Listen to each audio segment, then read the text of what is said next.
खटीक साहब, अध्यक्ष सतगुरु दुर्बल शाह स्पोर्ट्स क्लब। मैं आप सभी देशवासियों को रामनवमी की बहुत बहुत शुभकामनाएं देता हूँ। खबर के दर्शकों का स्वागत है। दिल्ली में बहुत सारी संस्थाएं हैं जो काम करती हैं समाज, अपने अपने समाज की। कोई भी समाज हो जाएगा, समाज, खटीक समाज, धार्मिक समाज, कोई भी समाज, बहुत संस्थाएं। ज्यादातर संस्थाएं को आप देखेंगे कोई धार्मिक आयोजन करती हैं या किसी प्रकार का ऐसा कोई कार्यक्रम करती है साल भर में, या ज्यादा हुआ तो जो प्रतिभावान छात्र होते हैं उनको इनाम देती है। बहुत कम, लगभग ना के बराबर संस्थाएं हैं, अलग अलग समाज, अलग अलग भाषा की, अलग अलग जिनका रुझान या अटेंशन खेल की तरफ। मैं तारीफ करते हुए आपको बता रहा हूँ, ये आर एन खटीक साहब मेरे पास मौजूद है, राम निवास पटेल जी। हम इस समय ज्वालापुरी लेडी के आसपास में मौजूद है। यहाँ पे बहुत ज्यादा खटीक समाज, लेकिन मुझे इनकी तारीफ करते हुए गर्व महसूस हुआ। इनका ध्यान खेल पर है। इनकी संस्था ने अपने अंदर शब्द भी स्पोर्ट ही रखा। अब तक ये बैडमिंटन का, क्रिकेट का, कबड्डी का प्रतियोगिता महा आयोजन भी करवा चुके हैं। क्या करवा चुके हैं, क्या नहीं करवा चुके, इसी से बात करें। आर एन खटीक साहब, बहुत बहुत स्वागत है। मैं चाहता हूँ सबसे पहले अपने बारे में और अपनी संस्था के बारे में बताएं। सर, मैं आर एन खटीक साहब, अध्यक्ष सतगुरु दुर्बल शाह स्पोर्ट्स क्लब, मैं ज्वालापुरी में रहता हूँ। और ये संस्था में काम करने के लिए हमारी एक टीम है और उन्हीं सभी के सहयोग से हम जो है ये कार्यक्रम का आयोजन करते रहते हैं। बात बताइए, जहां तक भी देखा जाता है कि जब भी कोई जातिगत संस्था खुलती है तो शादी या प्रतिभावान बच्चों का या कोई धार्मिक आयोजन करते हैं, स्पोर्ट खेल जैसी विधा पर आपका ध्यान कैसे? सर, मैं आपको बताऊं कि शुरू से ही जो है मेरा कुछ अलग करने का प्लान बना हुआ था। तो मैं देखता था कि बहुत सारे लोग भंडारा, दिल पे हाथ रख के ईमानदारी से बताइए, कितनी संस्थाओं को खटीक समाज या गैर खटीक समाज की संस्थाओं को आप जानते हैं? 5, 6, 10, 15, 20, 25, 30 दूसरे समाज की, अपने समाज की? 20-30 में जानता हूँ। कोई है जो स्पोर्ट में आपके अलावा बिल्कुल नहीं। बच्चों को तैयार कर रही हो कि तुम क्रिकेटर बनो, कबड्डी को बनो, कोई एक भी संस्था, क्योंकि इवन कोई एक भी माँ बाप भी आपकी नजर में नहीं होंगे तो ऐसा कोई खास रुझान बच्चे को अपनी दे रहा हूँ। ये तो सब कह रहे होंगे, लोग मुझे नहीं लगता। हाँ, बिल्कुल ठीक है के हकदार है, तो आपके मन में कैसे आया? सर, दरअसल मैं देखता था कि बहुत सारे लोग जो है, बहुत सारी संस्था है और उनमें लोग जो है अच्छे अच्छे काम करते हैं, जिसमें कुछ लोग भंडारा करते हैं, गरीबों को खाना खिलाते हैं, कुछ लोग बुजुर्गों की सेवा करते हैं, कुछ लोग जो है कन्याओं का विवाह कराते हैं और भी कई सारे अच्छे अच्छे काम करते हैं। लेकिन मेरा शुरू से ही रुझान था कि कुछ अलग हटके करना चाहिए। तो काफी दिनों के सोचने के बाद में मुझे लगा कि खेल ही एक ऐसा साधन है जो सभी के काम का है और है। अगर जैसे बच्चे पढ़ाई में मन लगा करके पढ़ाई करते हैं, ऐसे अगर खेल में भी मन लगा कर खेल दिखाए तो वो अपना कैरियर बहुत अच्छा नहीं, बहुत अच्छा बना सकते हैं। शिक्षा में बात करते हैं, आज से 25 साल पहले तक मेरा तजुर्बा मुझे बताता है कि खटीक समाज में शिक्षा का उतना उत्थान नहीं था। 25 साल पहले तक शिक्षा की काफी कमी। अब लेकिन गाँव में, शहर में, हर जगह गली गली में स्कूल खुल गए, शिक्षा की वाकई बड़ी बाढ़ आ गई है। खटीक समाज तो छोड़िए, कोई झुग्गी में सड़क किनारे भी रहने वाला है तो भी अब बच्चे स्कूल जाने लगे हैं। पहले और अब के मुकाबले में शिक्षा का स्तर कितना बढ़ा है आपके समाज में? नहीं, आप बिल्कुल ठीक कह रहे हैं।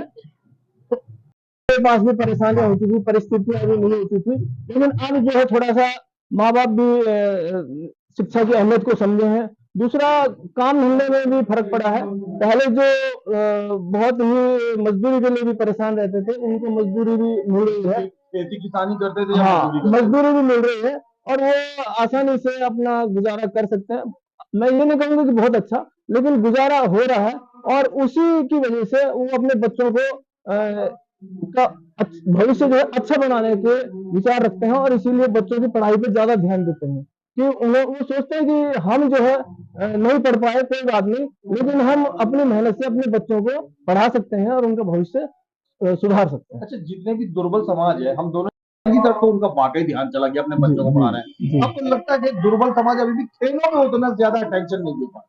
बिल्कुल, ये बिल्कुल आप ठीक कह रहे हैं कि खेलों में अभी जागरूकता की बहुत कमी है। और अगर आप अपने पड़ोसी से पूछे कि बच्चे को पढ़ा लिखा के डॉक्टर इंजीनियर बनाओगे कि क्रिकेटर, तो वो सीधा डॉक्टर इंजीनियर बोलेगा। बिल्कुल बिल्कुल। अभी मैं आपको बताऊं कि अभी हम करीब 1 1.5 साल से इस लाइन में काम कर रहे हैं। पहले हमने वॉलीबॉल का कराया, फिर अच्छा। क्रिकेट का कराया, फिर अब कबड्डी का कराया। लेकिन आपको ताज्जुब होगा कि कॉलोनी में हमारी मतलब इतने बड़ा समाज है, इतने लोग रहते हैं, हजारों की आबादी। हजारों की आबादी है, लेकिन जो है कोई भी देखने में या बात करने में रुचि नहीं रखता है, क्योंकि अवेयरनेस की कमी है। और जागरूकता जब तक खेलों में ध्यान नहीं देंगे, खेलों में अभी भी थोड़ा ध्यान। अभी बहुत कम ध्यान है। आपको समाज के लोग आपको देख रहे हैं, बहुत सारे हजारों लाखों लोग आपको देख रहे हैं, बिल्कुल। खेलों को लेकर क्या संदेश देना चाहते हैं? मैं तो यही कहूंगा कि जैसे आप सोचते हो कि भाई पढ़ाई करके बच्चे का भविष्य अच्छा बन सकता है, उसका कैरियर अच्छा बन सकता है, मैं ये कहना चाहूंगा कि जैसे पढ़ाई में कैरियर अच्छा बन सकता है, ऐसे ही खेलों में भी अच्छा बन सकता है। जैसे पढ़ाई बच्चा मन लगा के करता है, ऐसे अगर मन लगा के खेल भी किसी भी खेल में रुचि ले, तो खेल में भी कैरियर बहुत अच्छा बना सकता है। हमारे हाँ बिल्कुल बिल्कुल, सरकार भी हमारी सपोर्ट कर रही है। जो बच्चा अच्छा खेलता है उसे नौकरी भी देती है। और हमारे पास उदाहरण है बहुत सारे। हमारे साथ श्रीमान धोनी भी बहुत अच्छे खिलाड़ी रहे हैं, श्रीमान कपिल जी रहे हैं, श्रीमान सचिन जी रहे हैं, और भी जो है वर्ल्ड जीतिया है। और हजारों नाम है, हजारों नाम है। जी जी, बहुत सफल भविष्य भी बहुत अच्छा कहा जा सकता है। अगर हम देसी शब्दों में बात करें तो अब तो खेलों में पैसा भी बहुत हो गया। जी जी बिल्कुल बिल्कुल, ये सिर्फ पहचानने की जरूरत है। ये पहचानने की जरूरत है कि हाँ इस खेल में भी बहुत पैसा है। अब आ जाते हैं, ये जो आपने लास्ट कबड्डी का आयोजन करवाया, इसके विषय में दर्शकों को बताएं। सर कहाँ करवाया, कब करवाया? आपको मैं बताना चाहूंगा, और मुझे बड़ी खुशी हुई बताते हुए कि हमारे जो है ज्वालापुरी के बगल में एक ग्राउंड है बिजली का, उसमें हमने कराया परमिशन लेकर के। और जो है इतना अच्छा सफल आयोजन रहा कि जितना हमने सोचा था उससे ज्यादा। और वो हमने जो है हमारे कई सहयोगी जो है हमें मिले, जो जैसे श्रीमान मंदिर जी, चौधरी मंदिर जी, तो निगम पार्षद है यहाँ के, निराली आए थे। तो जैसे ही उनको इन्विटेशन दे, जो है कहा कि पूछा कि क्या करा रहे हैं, हमने कहा कि कबड्डी का खेल करा रहे हैं। तो उन्होंने कहा कि हमारे में मैच है, आप मैच पे कराओ। तो उन्होंने मैच उपलब्ध करा दिया हमें, इसलिए हमें इतनी खुशी हुई बहुत अच्छी। और जैसे हाँ, जो हमने मैच कराया वहां पर, तो ऐसा लगा कि जैसे चार्ज नहीं होता। नहीं नहीं, कोई चार्ज नहीं, कोई चार्ज नहीं। और जब हमने मैच उस पर मैच कराया, तो हमें ऐसा लगा कि ये कोई स्थानीय मैच नहीं है, ये कोई नेशनल नेशनल मैच, हाँ इंटरनेशनल मैच हो रहा है। ऐसा हमें और इससे भी अच्छी बात ये रही कि दूर दूर की टीमें, कोई यूपी से, कोई राजस्थान से, हाँ कोई हरियाणा से, कोई पंजाब से, दिल्ली की तो टीमें थी थी। और उसमें कोई नेशनल खिलाड़ियों को खेल देखने को मिला, और इतना शानदार खेल मिला, सबने बड़ा आनंद लिया, बहुत मजा आया। कितनी टीमें आई लगभग? टीमें तो ज्यादा आई थी, लेकिन हमने लिमिटेड टीमें ली थी, तो क्योंकि टाइम के हिसाब से लेनी पड़ती है, तो उसमें हमने जो है 10 12 टीमें हमने ली थी।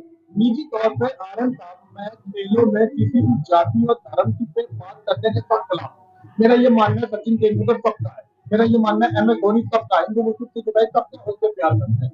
लेकिन जब आपने एक कबड्डी के, तो इसमें सिर्फ गरीब समाज के बच्चे ही आते हैं या सभी समाज के? नहीं नहीं नहीं, ऐसा कोई हमारी तरफ से विशेष ये नहीं है समाज के लिए करेंगे, नहीं सब समाज हमारे हैं, और हम सबके लिए करेंगे। और कबड्डी खिलाड़ी सभी समाज के थे? बिल्कुल बिल्कुल, और सभी के बच्चे हम अपने ही समझते हैं। अच्छा। तो हम चाहते हैं सभी के बच्चे आगे बढ़े, और जो है इसमें खेल में भी रुचि ले।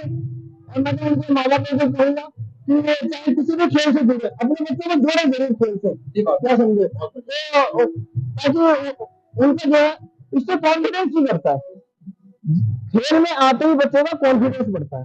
तो ये तो बहुत जरूरी है कि किसी भी खेल से जोड़े जरूर, ताकि फायदे हैं आज की तारीख में खेलों में। अगर लोग बाग अपने बच्चों को डालते हैं, जैसे आपने बताया सरकारी नौकरियां अवेलेबल होने लगी है, सरकार सपोर्ट करती है, आपने बताया अभी कि खेलों से उसकी एनर्जी और आत्मविश्वास भी बढ़ा रहता है। बिल्कुल बिल्कुल। तो लेकिन हम शुरू से देखते आ रहे हैं कि जो भी बच्चा खेल से जुड़ा हुआ है या खेल देखते हैं, बहुत सारे टूर्नामेंट होते हैं, बहुत सारे नेशनल गेम या जो है इंटरनेशनल गेम भी होते हैं, उनमें जो है उनका कॉन्फिडेंस बड़े हाई लेवल का होता है। तो ये जो है, अगर वो उससे जुड़े हुए तभी वो उनका कॉन्फिडेंस हाई लेवल है। अगर वो जुड़े हुए नहीं होते खेल से तो उनका कॉन्फिडेंस उतना हाई लेवल नहीं होता। बहुत अच्छी बात है। अच्छा, बात अधूरी रह जाएगी अगर उन लोगों का जिक्र नहीं आया जिन्होंने आपने इतने बड़ा भव्य आयोजन करा और सहयोग किया। किन किन लोगों का सहयोग रहा है खेल के आयोजन को सफल बनाने में आपका? सर मैं नाम लेना चाहूंगा। सबसे पहले तो श्रीमान हरिहर बल्लारा, अच्छा, जिन्होंने पहला इनाम जो है 31,000 रुपए का अपने हाथों से दिया और उन्होंने 31,000 का सहयोग हमें दिया। ये हमारे लिए बहुत बड़ी अच्छी बात थी। तो क्योंकि वो भी खेल के अहमियत को जानते हैं और पहले खेल से भी जुड़े हुए थे, कुश्ती से। तो इन्विटेशन देने गए, उन्होंने पूछा भाई क्या करा रहे हो। तो हालांकि पहले हमारा कोई उनसे इतना वो नहीं था, परिचय नहीं था, लेकिन जैसे हमने उनको ये बताया तो वो बड़े खुश हुए और उन्होंने कहा कि भाई आप 21,000 का इनाम रख रहे हो, इससे इससे बढ़िया आप 31,000 का रखो और मैं दूंगा। क्या बात है। और दूसरा इनाम 11,000 का था। वो भी जो है हमारे एक साथी थे, ये पीवीसी मार्केट के बहुत अच्छे, और सभी लोग वहाँ के अच्छे हैं और व्यापारी आदमी हैं। तो उन्होंने बढ़ चढ़ करके सहयोग दिया, हम सभी का धन्यवाद करते हैं। और उस उसी उन्हीं की वजह से हम इस आयोजन को इतना भव्य और सफल कर पाए। प्रतियोगिता कितने दिन चली और कितने खिलाड़ियों ने भाग लिया? और जैसे मैंने बताया कि 10 टीमें थी और उसमें हर टीम में 12 खिलाड़ी थे। तो 2 दिन तक चली और फाइनल मैच जो है नोएडा की टीम ने जीता।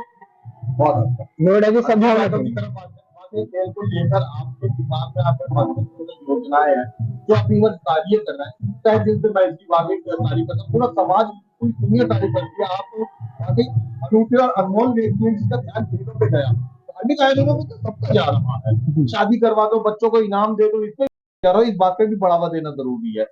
भविष्य की क्या योजनाएं हैं आनंद जी आपके मस्तिष्क में? भविष्य में सर अभी हमारा प्लानिंग चल रही है कि पीछे हमने 6-7 महीने पहले क्रिकेट का कराया था, लेकिन उसमें हमने बड़े एज बच्चे खिलाड़ी लिए थे।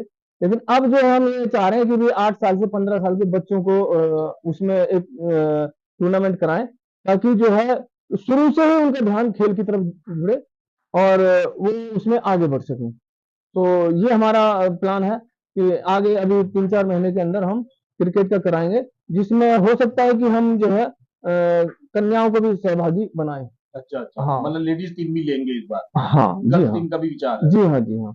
अभी क्योंकि तक गर्ल्स टीम नहीं ली थी? अभी तक नहीं ली थी, क्योंकि देखो जितना अधिकार कोई लिंक भेद होता हाँ ही नहीं। लड़के को है उतना ही लड़कियों को भी है, तो हम चाहते हैं उनको भी साथ लेके चलें। तो ये हमारा विचार है कि अब जो है 8 साल से और 15 साल के बच्चों का एक टूर्नामेंट कराएंगे क्रिकेट का, और उसमें कंबाइंड जो है टीमें होंगी गर्ल्स और बॉयज की। तो ऐसा हमारा प्लान है। अंतिम की तरफ आते हैं। आपके समाज के लोग आपको देख रहे हैं, बहुत सारे लोग आपको देख रहे हैं, खेलों के लिए आप बच्चों के पेरेंट्स को क्या कहना चाहेंगे? पेरेंट्स को सर मैं यही कहना चाहूंगा कि थोड़ा सा खेल की तरफ ध्यान दें और अपनी सोच को बदले, कि ऐसा नहीं, पहले जैसी बात नहीं है कि कहावत बना बना के चलेंगे, खेलोगे हाँ खराब। तो ऐसा नहीं है, आप खेलोगे कूदोगे तो बनेगे नवाब। अब नवाब बनेंगे, अब जो है जो है बलशाली बनेंगे, ताकतवर बनेंगे और जो है ताकतवर बनेंगे। दुनिया नाम जानती है। और हाँ बिल्कुल, और मान सम्मान हर चीज। आप एयरपोर्ट पे चले जाए लंदन पे तो हमें कोई ना पहचाने। बिल्कुल बिल्कुल या कोई खिलाड़ी चला जाए तो एयरपोर्ट के कर्मचारी तक पहचान। बिल्कुल बिल्कुल, खेलों में जो है मान और सम्मान बेशुमार है जो है। तो इसलिए मैं सभी अभिभावकों से, सभी माता पिताओं से कहना गुजारिश करूंगा कि अपने बच्चों को खेलों से जोड़े, चाहे उसको किसी भी खेल में रुचि हो उसी खेल से जोड़े। हम ये नहीं कहते आप क्रिकेट से जोड़े या वॉलीबॉल से जोड़े या किसी कबड्डी से जोड़े, ऐसा नहीं है। वो जिस आप बच्चे से पूछो उसको किस में रुचि है, जिस खेल में रुचि है उसी से जोड़े उसको, ताकि वो उसी में आगे बढ़े और आपका भी, आपके परिवार का, आपके समाज का और अपना भी नाम रोशन करे, देश का नाम रोशन करे। चैनल को समझिए, इसके लिए बहुत बहुत धन्यवाद।